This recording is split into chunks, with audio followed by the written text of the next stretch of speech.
Hello everyone, Rahul Shah here, trying to make investing accessible and profitable for the average investor. Imagine you walk into a car showroom.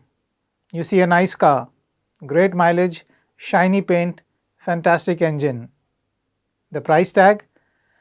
Rupees 1.4 crores. But here's the catch. The car is actually only worth around rupees 10 lakhs. You'd walk out, right? You'd say the price is detached from reality. But in the stock market, we forget this simple logic. Right now, there is a company called Cupid Ltd trading at a price to earnings ratio of around 130 to 140 times. Let me put that in perspective. The average FMCG stock trades at about 35 to 40 times earnings. Cupid's own 10-year average PE is just around 23 times. So why am I making this video? Because today we are going to talk about why paying a too high purchase price even for an excellent company can undo a decade of smart investing. And we are using Cupid as a warning sign. Now let's be fair, I am not here to say Cupid is a bad company. In fact, the fundamentals look amazing right now. In quarter 3 of FY26, their revenue doubled, literally up 101%, and the profit jumped nearly 200%. They have a massive order book. They are expanding into Saudi Arabia. They are debt free. So when you see a stock surging, a bonus issue and record profits, FOMO, the fear of missing out, kicks in. You think, this is the next multi-bagger, I have to get in. But here is where the trap snaps shut. Warren Buffett is known for buying great companies, but even he warns us about price. He once wrote a line that every retail investor should memorize. He said, for the investor, a too high purchase price for the stock of an excellent company can undo the effects of a subsequent decade of favorable business developments. Read that again. A decade of good news can be wiped out simply because you bought it at the wrong price. If you pay 140 rupees for 1 rupee of earnings, that company has to grow at a superhuman speed for years just to justify the price you paid. If the growth slows down even a little bit, the stock crashes. But this is not just theory. It happened before. In the early 1970s, there was a group of stocks called the Nifty 50. These were the best companies in America. Think Coca-Cola, Walt Disney, Johnson & Johnson. They were called one decision stocks. The idea was you could buy them at any price and just hold forever because they were so good. At their peak, they traded at 42 times price to earnings while the market was at around 19-20 times. Sounds familiar?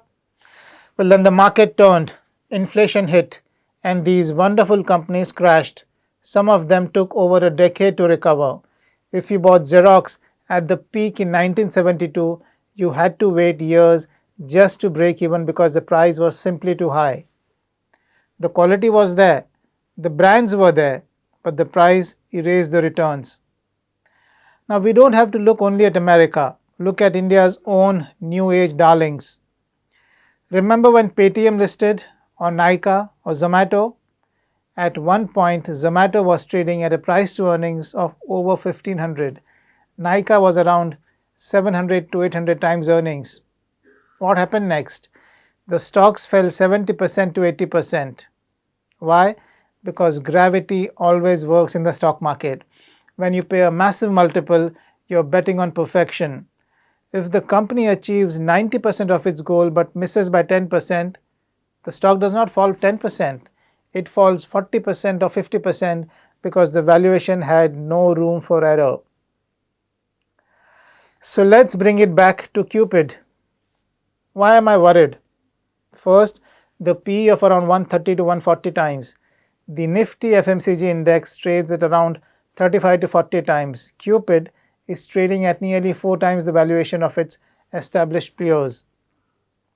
Second, and this is crucial, growth consistency.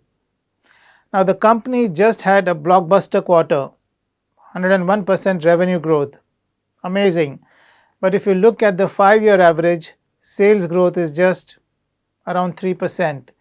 We don't know yet if this new super growth is sustainable. Third, the stock is under the ASM framework of the exchanges. That means the regulators are watching it for unusual volatility. That's a yellow flag waving right in your face. Now, here's the hard truth I want you to remember. A great company is not always a great stock. You can buy the best business in the world, but if you pay a silly price, you lose money. It's like buying a palace made of gold but paying diamond prices for it. The math just does not work. A stock market veteran once said, "Price is what you pay, value is what you get." When you buy a 140 PE stock, you're paying for the next 140 years of earnings. Do you really know what this company will be doing in the year 2166? Of course not. Cupid might do well. They might conquer Saudi Arabia with more global tenders and double profits again. I don't have a crystal ball. But as retail investors, we don't have to catch every falling star or every rising rocket. Our job is to protect our capital and buy with a margin of safety. If you miss a stock at 140p, who cares? There'll always be another bus. Let the hyper enthusiasm cool down. Let the story mature. If the company is truly great, it will give you another chance to buy at a reasonable price. Remember, in the symmetry of the stock market, there are tombstones for great companies that were bought at the wrong price. Don't let yours be one of them.